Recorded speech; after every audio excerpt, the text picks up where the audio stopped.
Mingla Bakamian, the Nora Badabian, Vituli, somebody, Gita needed, Jomi Yamia Chibai. General Dini Yome, a John Yaro, the town of such how Kuni, Evila, Nebina Magrema, Pobia Kanyade, Genoe, Badabian, Sazulit Cook John at Patabiro, Georgina Chibai. The Joy calling Aro, Lesana, Nasu Sana, Tungu Sue, Jama. Gero Lesana Sura, Tunga and about Miaga, Kawama, Hongu Chimagere, in about Chikawai. To our tiny Nangari, Nagawu, or Minga to the up Chibiro. Tanging a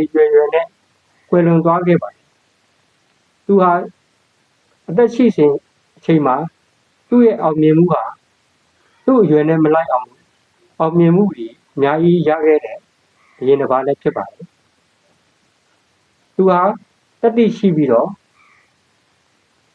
ထက်မြက်တဲ့ဘုရင်တစ်ပါးလည်းဖြစ်ပါတယ်။ဒါပေမဲ့သူဟာသူ့ဘဝမှာသူ့ရဲ့လူအင်ဆန္ဒတွေသူ့ရဲ့လောဘတွေက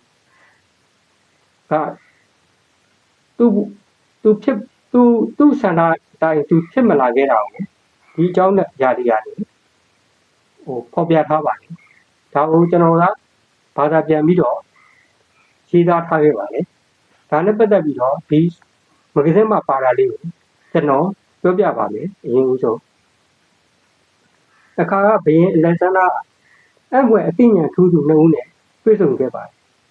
တဦးကသူ့ရဲ့ဆရာအရစ်စတိုတယ်ဖြစ်ပြီးတော့နောက်တဦးကဘယ်ဂျနီစ်ဖြစ်ပါတယ်တကယ်တော့သူတို့နှစ်ဦးစလုံးဟာ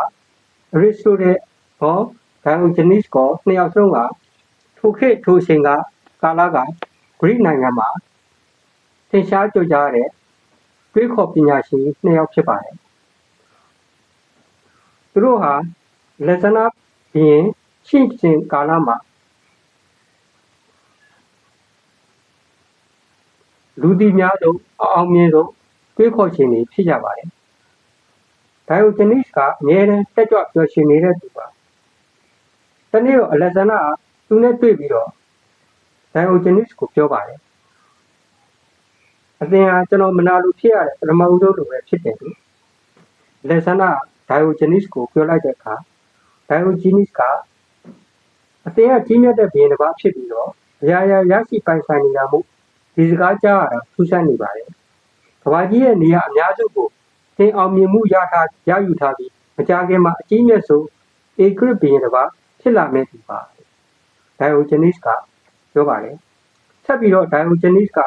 ကျွန်တော်မျိုးမှာတော့ပိုင်ဆိုင်တာဘာမှမရှိပဲ။တောင်းစားတာပါ။သင်ကကျွန်တော်မျိုးကိုဘယ်လိုဖြစ်ပြီးမနာလိုမချွတ်စိတ်ဖြစ်နေရတာပါလေ။ထိုချိန်ကဒိုင်ယိုဂျနီစ်တို့ရီစတိုရန်တို့ဟာတွေးခေါ်ရှင်တွေဖြစ်ပေမဲ့လက်ဇန္ဒာတို့ဟိုတကူကြီးရဲ့ဘုရင်တစ်ပါးမဟုတ်လို့ရွှေငွေပစ္စည်းဥစ္စာယတနာအချွေရန်ကြီးပေါ်တဲ့လူတွေလည်းမဟုတ်ပါဘူးသူတို့ဟာတာမန်ရိုးရိုးလူသားတွေတာမန်ရိုးရိုးလူတွေသာဖြစ်ပါတယ်အဲ့ဒီအခါမှာလက်ဇန္ဒာဟာဒိုင်ယိုဂျနီစ်ကိုဘယ်လိုပြောလဲဆိုရင်သင်ဘယ်လိုပြောကျွန်တော်ကတော့သင်ကိုမနာလို့ဖြစ်နေတယ်ပါကျွန်တော်ကတကဘာလုံးကိုရရှိကောင်းရရှိနိုင်တယ်ဒါပေမဲ့ကျွန်တော်ဘဝမှာဘယ်လိုကျေနပ်ပျော်ရွှင်မှုမျိုးကိုမတွေ့ရသေးပါဘူးကျွန်တော်ရဲ့ဘဝကတေကနာရတစ်ခုလိုဘာမှမရှိတဲ့ကြက်တီးမြေဖြစ်ခံစားနေရပါတယ်လက်ဇန္ဒာဘုရင်တစ်ပါးဖြစ်ပေမဲ့သူကဒိုင်ယိုဂျီနစ်လိုဖြစ်ချင်တဲ့စိတ်လည်းရှိနေပါတယ်ဘာကြောင့်လဲဆိုတော့ဒိုင်ယိုဂျီနစ်ကထိုချိန်ထိုခေတ်ကာလကအလုံးဉာဏ်ပညာရှိတဲ့တွေးခေါ်ရှင်ဖြစ်နေလို့ပါပဲသူဟာဘုရင်တစ်ပါးဖြစ်နေပေမဲ့ဒိုင်ယိုဂျီနစ်လိုလည်းတွေးခေါ်ရှင်တယောက်ဖြစ်ချင်တဲ့ဆန္ဒဖြစ်နေပါတယ်ထပ်ပြီးတော့လက်ဇန္ဒာကဆက်ပြီးတော့ပြောပါတယ်ဒိုင်ယိုဂျီနစ်ကိုသင်ရဲ့နှလုံးသားကတော့ကခုန်ပျော်ရွှင်နေပြီးသင်အသက်ရှူလိုက်တိုင်းကအရှင်းတစ်ပုတ်ဖြစ်နေတာကိုကျွန်တော်မြင်နေရတယ်နောက်တစ်ချိန်ကျဘုရားသခင်ကကျင်ကျင်နာနာနဲ့ကျွန်တော်ကိုခွင့်ရေးတစ်ခုထပ်ပေးတယ်ဆိုရင်ဘုရင်အလက်ဇန္ဒာအဖြစ်နဲ့မဟုတ်ပဲဒိုင်ယိုဂျီနစ်အဖြစ်ဝေးဖွားလာခြင်းပါတယ်သူကဒိုင်ယိုဂျီနစ်ကိုပြောပြပါတယ် အဲ့ဒီအချိန်မှာ Diogenes ကဒါဆိုလည်းဗျာနောက်တစ်ချိန်ကိုဘာဖြစ်လို့စောင့်နေရမှာလဲအခုပဲ Diogenes ဖြစ်လို့ရပြီလေ Diogenes ကပြန်ပြောလိုက်ပါတယ်တကယ်တော့ Diogenes ကဘုရင်တစ်ပါးလိုဘာအဆောင်အယောင်မှမရှိပဲ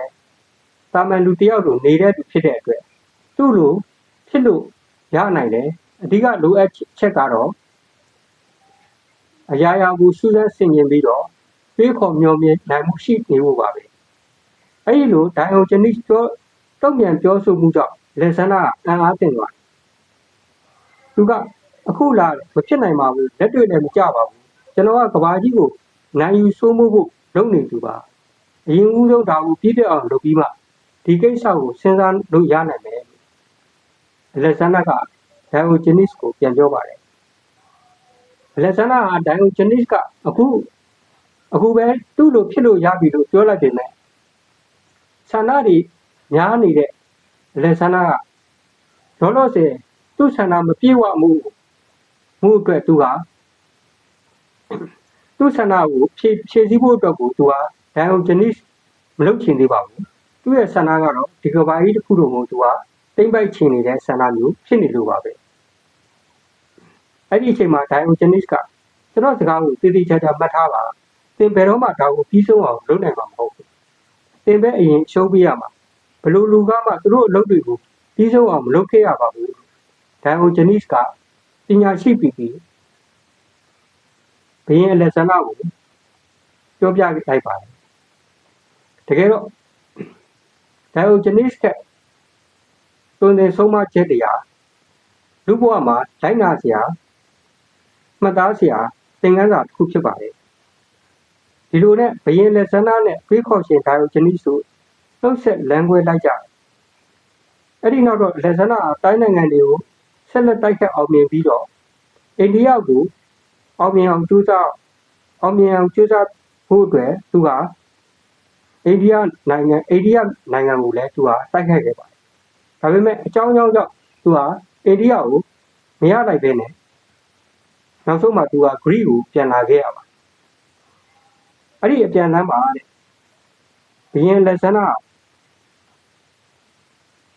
နဲ့ရွာဆန်သွားခဲ့သူဟာသူ့ရဲ့အလိုဆန္ဒတွေမပြေဝပဲနဲ့သူဟာကွယ်လွန်သွားခဲ့ပါလေဒီလိုနဲ့ရွာမစားခင်မှာဂရိမီနဲ့24နာရီခီးပဲဝေးနေတဲ့နေရာကိုဘုရင်လက်ဆန္ဒရောက်လာတဲ့အချိန်မှာသူ့မှာပါလာတဲ့ယောဂဝေဒနာပြင်းထန်နေပြီးတော့